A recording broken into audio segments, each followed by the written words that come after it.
दुनिया में बहुत सी नदियां हैं, बड़ी और छोटी, हर एक की अपनी कहानी है। लेकिन एक नदी ऐसी भी है जो एक महान पुराने दादा दादी जैसी है, रहस्यों और अजूबों से भरी हुई। ये साउथ अमेरिका में अमेजन नदी है। ये सिर्फ मैप पर पानी की एक लाइन नहीं है, ये धरती के सबसे बड़े रेन फॉरेस्ट की जान है। ये कई देशों से होकर बहती है, जैसे ब्राजील, पेरू और कोलंबिया, और दुनिया की किसी भी दूसरी नदी से ज्यादा पानी इसमें है। इसकी यात्रा लंबी और ताकतवर है, समय के गुजरने की एक शांत गवाह। इसके किनारों पर रहने वाले लोगों और जानवरों के लिए यह नदी सब कुछ है, उनका घर, उनके खाने का जरिया और दुनिया से उनका कनेक्शन। एक ऐसी नदी की कल्पना करें जो इतनी चौड़ी है कि कुछ जगहों पर आप दूसरी तरफ देख ही नहीं सकते। वह अमेजन है। इसकी विशालता को समझना मुश्किल है, जैसे आसमान के सारे तारे गिनने की कोशिश करना। यह अपने आप में एक दुनिया है, गहरे पानी, छिपे हुए चैनल और पौधों के तैरते हुए द्वीपों का एक जाल। नदी मौसम के साथ बदलती है, कभी कभी यह शांत और सुकून भरी होती है, ऊपर नीले आसमान को दर्शाती हुई। दूसरे समय बारिश के मौसम में यह तेजी से बढ़ती है और एक ताकतवर उफनती हुई शक्ति बन जाती है, मीलों तक जंगल में बाढ़ ले आती है। यह लगातार बदलाव ही यहाँ के जीवन को इतना विविध और इतना चुनौतीपूर्ण बनाता है। हर उस जीव को आकार देता है जो इस शक्तिशाली नदी को अपना घर कहता है। इस महान नदी की सतह के नीचे एक छिपी हुई दुनिया है, ऐसे जीवों का एक साम्राज्य जो सुंदर और डरावने दोनों है। यह कोई शांत जगह नहीं है, यह लगातार संघर्ष की दुनिया है, जहां रोजाना की लड़ाई में जीना पड़ता है। गहरा मटमैला पानी जितनी जिंदगी छिपाता है, हम उसकी कल्पना भी नहीं कर सकते। छोटी मछलियों से लेकर विशाल शिकारी तक, सतह पर हर लहर किसी चीज के नीचे हिलने का संकेत हो सकती है।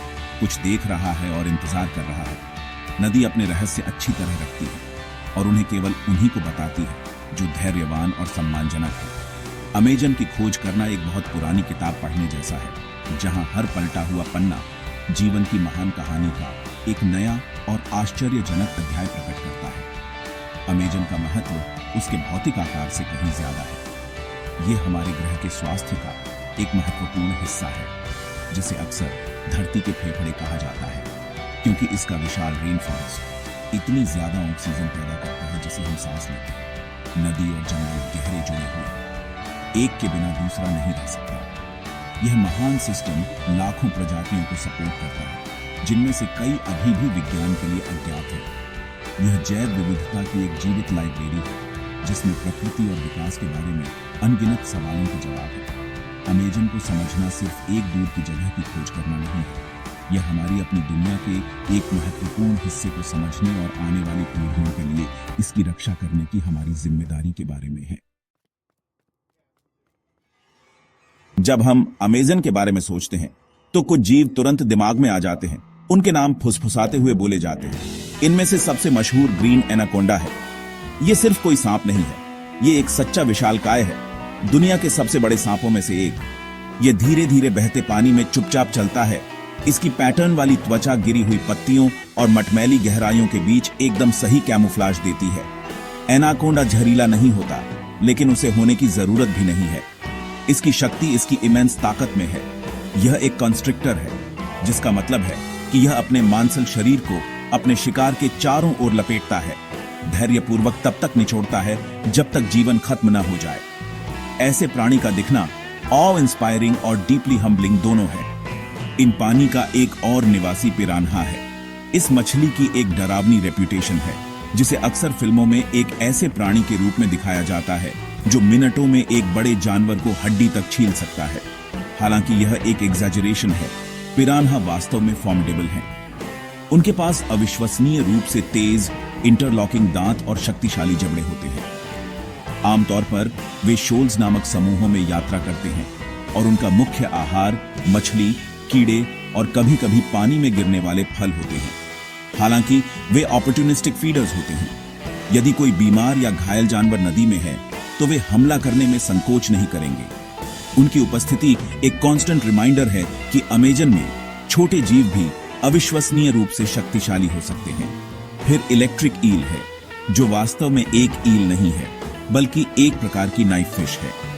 यह प्राणी एक अद्वितीय और अदृश्य हथियार का मास्टर है, बिजली। इसके शरीर में विशेष अंग होते हैं जो शक्तिशाली इलेक्ट्रिक झटके पैदा कर सकते हैं। कभी कभी एक घोड़े या इंसान को सुन्न करने के लिए पर्याप्त मजबूत। यह इन झटकों का उपयोग दो मुख्य उद्देश्यों के लिए करता है। गंदे गहरे पानी में नेविगेट करने के लिए, जहां आईसाइट का बहुत कम उपयोग होता है, और अपने शिकार को इमोबिलाइज करने के लिए। एक कम झटका इसे अपने आसपास देखने में मदद करता है, जबकि एक शक्तिशाली झटका अटैक या डिफेंस के लिए उपयोग किया जाता है। इलेक्ट्रिक ईल प्रकृति की इंजीनियरिंग का एक मार्वल है। नदी की गहराइयों में तैरती एक जीवित बैटरी। हमें ब्लैक कैमन का भी उल्लेख करना चाहिए, एक बड़ा क्रोकोडिलियन जो अमेजन के एक्वाटिक इकोसिस्टम का एपेक्स प्रेडेटर है। 15 फीट से ज्यादा की लंबाई तक बढ़ते हुए यह शक्तिशाली सरीसृप एक धैर्यवान और घातक शिकारी है। यह अपने दिन नदी के किनारों पर धूप सेंकने में बिताता है, एक हानिरहित लॉग जैसा दिखता है, लेकिन रात में यह एक सक्रिय शिकारी बन जाता है। इसकी आंखें अंधेरे में लाल चमकती हैं, क्योंकि यह मछली, कैपिबारास और यहां तक कि एनाकोंडास की तलाश करता है। ब्लैक कैमन फूड चेन के टॉप पर बैठता है, अपने जलीय साम्राज्य में एक राजा। इसका अस्तित्व पूरे इकोसिस्टम को संतुलन में रखने में मदद करता है, अन्य जानवरों की आबादी को नियंत्रित करता है और नदी के स्वास्थ्य को सुनिश्चित करता है। अमेजन नदी में जीवन आसान नहीं है।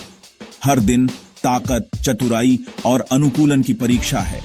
यहां रहने वाले जीवों ने इस प्रतिस्पर्धी वातावरण में जीवित रहने के लिए रिमार्केबल तरीके विकसित किए हैं। पानी अक्सर गहरा और मटमैला होता है, इसलिए अच्छी आईसाइट हमेशा उपयोगी नहीं होती। यही कारण है कि इलेक्ट्रिक ईल जैसे जानवरों ने अन्य इंद्रियों को विकसित किया। यह अपने इलेक्ट्रिक फील्ड का उपयोग दुनिया को समझने के लिए करता है, जैसे हम अपनी आंखों का उपयोग करते हैं। ये इसे भोजन खोजने और उन परिस्थितियों में खतरे से बचने की अनुमति देता है जहां अन्य जानवर पूरी तरह से अंधे होंगे। यह इस बात का एक सुंदर उदाहरण है कि जीवन चुनौतियों को दूर करने का एक तरीका कैसे ढूंढता है, एक कमजोरी को एक अद्वितीय ताकत में बदलता है। कैमोफ्लेज सर्वाइवल के लिए एक और जरूरी टूल है। ग्रीन एनाकोंडा की त्वचा हरे और काले रंग के धब्बों के साथ नदी के किनारे धूप से चमकते पानी और सड़ी हुई वेजिटेशन के साथ पूरी तरह से घुल मिल जाती है। यह इसे अपने शिकार का इंतजार करने की अनुमति देता है, पूरी तरह से छिपा हुआ, जब तक हमला करने का सही समय न आ जाए। इसी तरह ब्लैक कैमन एक तैरते हुए लॉग जैसा दिखता है, अन्य जानवरों को बहुत करीब आने के लिए धोखा देता है। यह हाइडिंग इन प्लेन साइट की कला एक जीवन मृत्यु का कौशल है। इसका उपयोग शिकारी दोनों द्वारा अपने अगले भोजन को एम्बुश करने के लिए और शिकार द्वारा एक बनने से बचने के लिए किया जाता है। अमेजन में जो आप नहीं देख सकते वह अक्सर उससे ज्यादा खतरनाक होता है जो आप देख सकते हैं। कई जानवरों ने यह भी सीखा है कि संख्या में सुरक्षा होती है। पिरान्हा उदाहरण के लिए अक्सर बड़े शोल्स में तैरते हैं। यह सामूहिक व्यवहार कई उद्देश्यों को पूरा करता है। शिकार करते समय एक समूह एक बड़े शिकार को ओवरवेलमिंग कर सकता है, जिसे एक अकेला पिरान्हा संभाल नहीं सकता। जब उनका शिकार किया जा रहा होता है तो एक बड़े समूह में होने से शिकारी के लिए भ्रम पैदा होता है और प्रत्येक व्यक्तिगत मछली के जीवित रहने की संभावना बढ़ जाती है। यह सामाजिक संरचना दिखाती है कि सहयोग एक शक्तिशाली रणनीति हो सकती है, यहां तक कि एक ऐसी दुनिया में भी जो पूरी तरह से व्यक्तिगत कंपटीशन के बारे में लगती है। ये नदी के खतरों को नेविगेट करने का एक सरल लेकिन प्रभावी तरीका है। अमेजन के जीवों ने अपनी जीवन शैली को नदी की ताल के अनुसार भी अनुकूलित किया है। नदी साल भर में नाटकीय रूप से बढ़ती और घटती है और जानवरों को एडजस्ट करना पड़ता है। शुष्क मौसम के दौरान जब पानी का स्तर कम होता है तो पानी के पूल मछलियों से भर सकते हैं, जिससे कैमन और एनाकोंडा जैसे शिकारियों के लिए यह एक आसान शिकार का मैदान बन जाता है। गीले मौसम के दौरान फ्लडेड जंगल नए क्षेत्रों और भोजन के स्रोतों को खोलता है। कई मछली प्रजातियां फलों और बीजों को खाने के लिए फ्लडेड जंगल में तैरती हैं। लगातार बदलते वातावरण के अनुकूल होने की यह क्षमता इस गतिशील और चुनौतीपूर्ण दुनिया में जीवित रहने की अंतिम कुंजी है।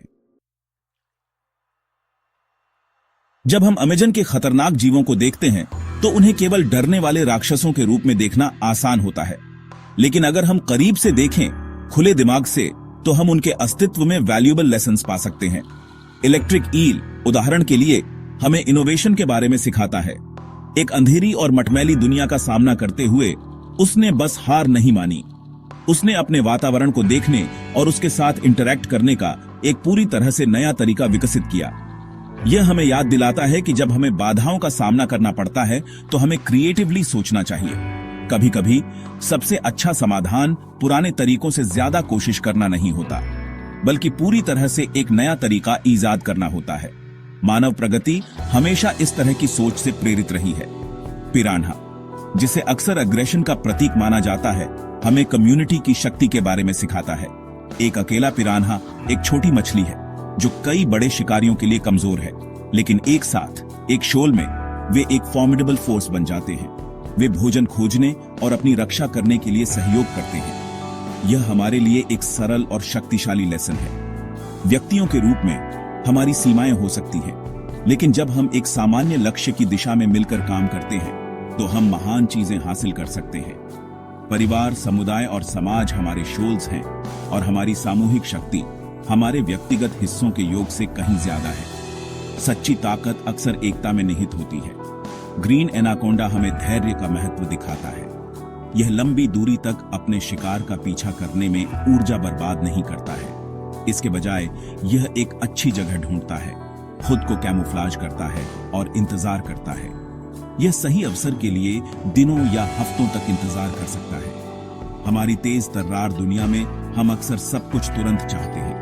अगर चीजें जल्दी नहीं होती हैं तो हम बेचैन और निराश हो जाते हैं। एनाकोंडा हमें याद दिलाता है कि कभी कभी सबसे अच्छी रणनीति धैर्य रखना है, अपनी ऊर्जा बचाना है और कार्य करने के सही समय का इंतजार करना है। महान उपलब्धियों के लिए अक्सर महान धैर्य और यह जानने की बुद्धि की आवश्यकता होती है कि कब इंतजार करना है और कब आगे बढ़ना है। अंत में अमेजन के जटिल जाल में एक साथ रहने वाले ये सभी जीव हमें संतुलन के बारे में सिखाते हैं। शिकारी और शिकार, बड़ा और छोटा, हर एक की इकोसिस्टम में एक भूमिका होती है। ब्लैक कैमन अन्य जानवरों की आबादी को नियंत्रित करता है, जो बदले में नदी को स्वस्थ रखता है। यदि इस प्रणाली का एक हिस्सा हटा दिया जाता है तो पूरी चीज ढह सकती है। यह इंसानियत के लिए एक गहरा सबक है। हमें खुद को प्रकृति के स्वामी के रूप में नहीं, बल्कि उसके एक हिस्से के रूप में देखना सीखना चाहिए। हमें अपने पर्यावरण के साथ संतुलन में रहना चाहिए, हर प्राणी का सम्मान करना चाहिए और यह समझना चाहिए कि उनका अस्तित्व हमारे अपने से गहराई से जुड़ा हुआ है। अमेजन का जंगली दिल एक ऐसी बुद्धि के साथ